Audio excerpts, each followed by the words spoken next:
అనే పదవి పబ్లిక్ ఆఫీస్లో ఉన్నా కూడా, పబ్లిక్ కెపాసిటీలో ఉన్నా కూడా వారికి కూడా రైట్ టు ప్రైవసీ వర్తిస్తుంది. వాళ్ళ ప్రైవేట్ ఇన్ఫర్మేషన్ను వాళ్ళు పబ్లిక్ కెపాసిటీలో ఉన్నారు కనుక వాటిని రిలీజ్ చేయాల్సిన అవసరం లేదు అన్నది హైకోర్టు వాదన. ఎందుకంటే ఇది ఆ పదవి ప్రధానమంత్రిగా ఉండటానికి ఈ డిగ్రీ క్వాలిఫికేషన్ కాదు. ఒకవేళ క్వాలిఫికేషన్ అయితే అది వేరే అంశంగా ఉండేది. ఉదాహరణకు ఒక హోదాలో ఉండటానికి ఒక ప్రాతిపదికన అది అయినప్పుడు డెఫినెట్గా ఇప్పుడు ఏజ్ ఉంటుంది. ఒక అసెంబ్లీకి పోటీ చేయాలంటే ఆ ఏజ్ నిజమా కాదా అన్నప్పుడు అది పబ్లిక్ ఇన్ఫర్మేషన్ అవుతుంది. కానీ ఈ పదవిలో ఉండటానికి ఈ విద్యార్హత సంబంధము లేదు కనుక ఈ విద్యార్హతను రిలీజ్ చేయాల్సిన అవసరము లేదు అన్నది హైకోర్టు వాదన. సో అందువల్ల ఇది right to privacy prevails over right to know ఒకటి. రెండు, mayor curiosity versus public interest. ఏదో కుతూహలం నాకు చూడాలని ఉంది అంటే సమాచారం ఇవ్వరు. ప్రజా ప్రయోజనం ఇందులో ఏమీ లేదు. పబ్లిక్ ఆఫీస్లో ఉన్న వ్యక్తికి కూడా వ్యక్తిగత గోప్యత హక్కుగా ఉంటుంది. ఇది పర్సనల్ డేటా.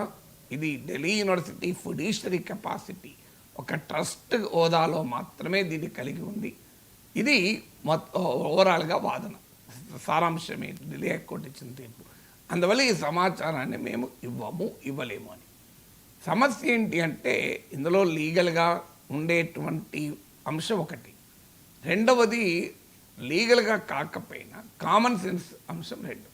లీగల్గా ఉన్న అంశం ఏంటి అన్నప్పుడు ఇది హైకోర్టు ఇచ్చిన తీర్పు సుప్రీంకోర్టులో ఛాలెంజ్ చేయొచ్చు.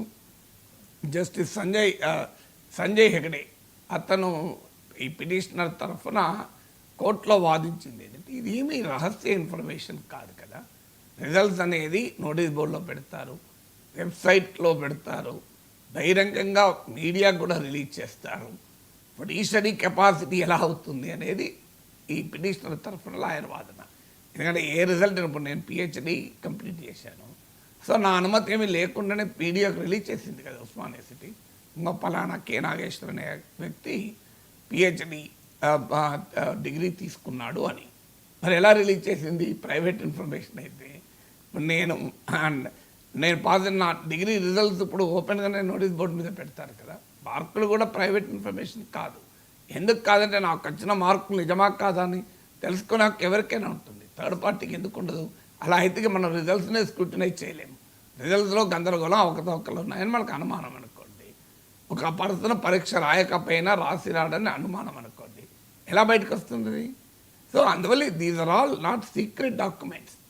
దీనివల్ల ఏ సమాజానికి కలిగే నష్టం ఏంటి? రిజల్ట్స్ బయట పెడితే ఇప్పుడు మాకు అందరికీ తెలుసు, రిజల్ట్స్ అయితే పేపర్లలో పెద్ద ఎత్తున పరీక్ష ఫలితాలు కూడా ఇస్తారు, నోటీస్ బోర్డులో పెడతారు, వెబ్సైట్లో ఉంటాయి, ఎవరైనా చూసుకోవచ్చు రిజల్ట్స్. నథింగ్ సీక్రెట్ ఇది. ఎస్, ఇది పబ్లిక్ ఇంట్రెస్ట్ ఉందా లేదా, ప్రధానమంత్రి అయినంత మాత్రాన ఆయనకు ప్రైవసీ ఉండొచ్చు, కాదని అంటలేను. కానీ this information is not a private information. ఇది పబ్లిక్ డొమైన్లో ఉండే సమాచారం.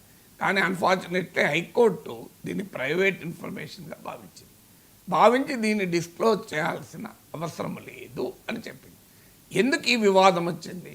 ఈ వివాదం రావటానికి ఏంటంటే వాదన ఏంటి, ఆరోపణ ఏంటంటే ప్రధానమంత్రి డిగ్రీ వ్యాలిడ్ డిగ్రీ కాదు, ఆయన నిజంగానే బిఏ చేయలేదు అని. సో అది ఆయన చేశాడా లేదా అనే క్వశ్చన్ వచ్చినప్పుడు పబ్లిక్ ఇంట్రెస్ట్ వస్తుందా రాదా? ఇప్పుడు ఎవరైనా మోడీ అనే కాదు, ప్రైమ్ మినిస్టరే కాదు, నాగేశ్వర్ అయినా పిహెచ్డీ చేశాను క్లెయిమ్ చేస్తున్నాడు, చెయ్యలేదు అని ఇంకోరు అన్నారనుకోండి, ఇతను పిహెచ్డీ కంప్లీట్ చేయలేదు అని. So it becomes a public interest కదా. పర్సనల్ ఇంట్రెస్ట్ ఎక్కడుంది ఇందులో? ఏది చేశానా లేదా డిగ్రీ వెరిఫై చేస్తేనే కదా బయటకు వచ్చేది.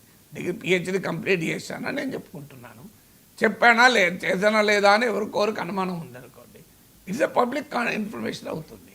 బట్ సమ్హౌ కోర్టు మాత్రం ఇది ప్రైవేట్ ఇన్ఫర్మేషన్, దీంట్లో పబ్లిక్ ఇంట్రెస్ట్ లేదు అని. ఎస్, నరేంద్ర మోడీ నిజంగానే డిగ్రీ చేయలేదనుకుందాం, హౌ డస్ ఇట్ మ్యాటర్? దేశ ప్రధానమంత్రి పదవికి డిగ్రీ చేయాలని రూల్ ఏమీ లేదు కదా. డిగ్రీ లేకపోయినా కూడా ప్రైమ్ మినిస్టర్ కావచ్చు, చీఫ్ మినిస్టర్ కావచ్చు. నరేంద్ర మోడీ ఏమైనా యూనివర్సిటీ ప్రొఫెసర్ పోస్ట్ చేయడం లేదు కదా. దేశ ప్రధానమంత్రి పదవి, ఆ పదవికి ఆయన డిగ్రీతో సంబంధమే లేదు. ఆయన చేసినటువంటి కృషిని బట్టి ఆయన అంచనా వేస్తాను తప్ప ఆయన విద్యార్హతలను బట్టి ఆయన అంచనా వేయకూడదు కూడా. అయినా కూడా మరి దాన్ని సీక్రెట్గా ఎందుకు పెడుతున్నారో ఎవరికి అర్థం కాదు. ఇందులో రహస్యంగా ఉంచాల్సిన అవసరం ఏంటి? ఇప్పుడు ఎవరన్నా అడిగారనుకోండి, మాజీ ఎమ్మెల్సీ నాగేశ్వర్ తన ఎలక్షన్ అఫిడవిట్లో పిహెచ్డి అని క్లెయిమ్ చేసుకున్నాడు. ప్రధానమంత్రి పార్లమెంట్ సభ్యుడు కూడా ఆయన ఎలక్షన్ అఫిడవిట్లో విద్యార్థులు రాయాలి, అఫిడవిట్ కూడా ఇవ్వాలి. ఈ ఇన్ఫర్మేషన్ కరెక్టే, నాకు తెలిసినంత మేరకు నేను ఇస్తున్న సమాచారం కరెక్టే అని ఎలక్షన్ అఫిడవిట్లో ఉంటారు. ఎలక్షన్ అఫిడవిట్లో మీరు ఎలక్షన్ నామినేషన్ వేసేటప్పుడే నీ విద్యార్హతలు, నీకున్న ఆస్తిపాస్తులు, కేసుల వివరాలు అఫిడవిట్ వేసి సమర్పిస్తారు. మనది ఎందుకు సమర్పిస్తారు? If it is a personal information. ఇప్పుడు నేను ఎమ్మెల్సీ కావటానికో ఎంపీ కావటం, ప్రైమ్ మినిస్టర్ ఎంపీ కావటానికి డిగ్రీ విద్యార్హత లేవు. మరి ఎంపీ కావడానికి విద్యార్హత లేకపోయినా ఎన్నికల కమిషన్ విద్యార్హత ఎందుకు అడుగుతోంది? దీనికి ఆన్సర్ ఉండాలి కదా. If it is a personal information నువ్వు నా సమాచారం అడగనే అడగద్దు ఎన్నికల కమిషన్. ఎందుకు అడుగుతోంది అంటే ఒక క్యాండిడేట్గా పోటీ చేస్తున్న వ్యక్తికి సంబంధించిన బేసిక్ వివరాలు ఓటర్లకు తెలియాలి. సో అని అడుగుతున్నది కదా. మన ఆస్తిపాస్తులతో సంబంధం ఏంటి? ఒక ఎంపీగా పోటీ చేయడానికి ఇంత ఆస్తి మినిమం ఉండాలి, ఇంత ఆస్తి ఉండకూడదని ఎక్కడైనా ఉందా? మరైనా ఆస్తిపాస్తుల వివరాలు ఎందుకు అడుగుతుంది ఎన్నికల కమిషన్?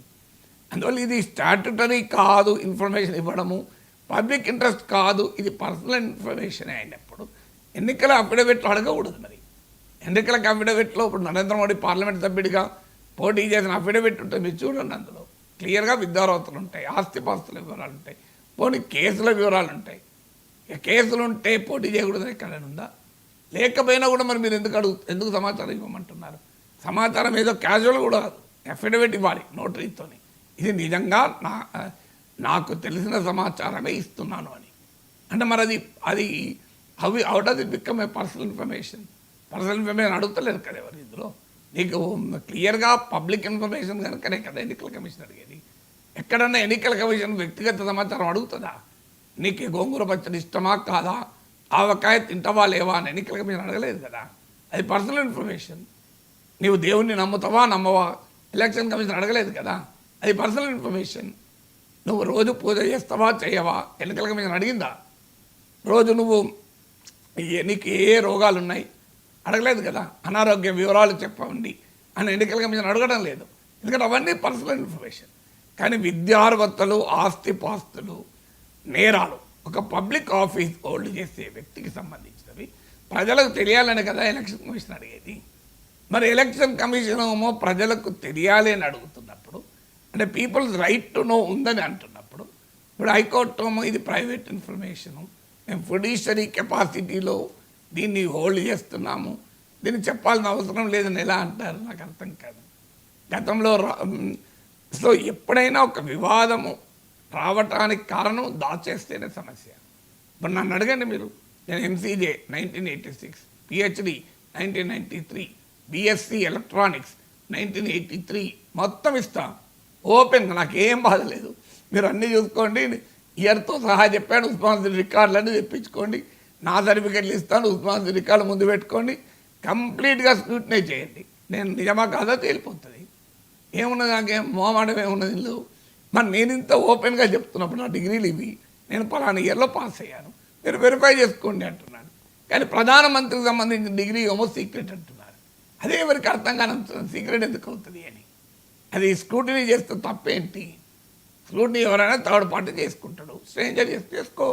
నాకు 100 మంది స్క్రూటినైజ్ చేయండి నా డిగ్రీలని, నేను కాదంటానా? ఓపెన్గా ఉంటాను. అందువల్ల నోబడీ కెన్ అండర్స్టాండ్ అసలు ఎందుకు ఇంత రహస్యంగా ఉండాలి, దీనిపైన ఇంత వివాదం ఎందుకు. డిగ్రీ చేయలేదు, చేయకపోతే ఏమవుతుంది? ప్రధానమంత్రి కాకూడదా? ప్రధానమంత్రి కూడా పిహెచ్డీ చేయాలని రూల్ ఉందా? ప్రధానమంత్రి చేసినటువంటి గొప్ప పనులకు ఆయన చదువుకి ఏం సంబంధం? సో కానీ ఇది ఎందుకు మరి సీక్రెట్ ఎవరికి అర్థం కాదు. దీన్ని ఎవరు స్క్రూటినైజ్ చేయకూడదు, దీనికి రహస్యంగా ఉంచాల్సిందే. అసలు ఇందులో నేను అందుకే చెప్పేది, ఈ లీగల్గా కూడా అంటెనబుల్. ఎలక్షన్ కమిషన్ అఫిడవిట్లను నువ్వు విద్యార్థులు అడుగుతావు, అది పబ్లిక్ ఇన్ఫర్మేషన్, ఓటర్లకు తెలుసుకునే హక్కు ఉందంటావు. మరి ఇక్కడికి వచ్చే వరకు ఇది ప్రైవేట్ ఇన్ఫర్మేషను, వేరే వాళ్ళకి సంబంధం ఏంటి అంటున్నారు. ఇక్కడ లాజిక్ ఉండాలి కదా.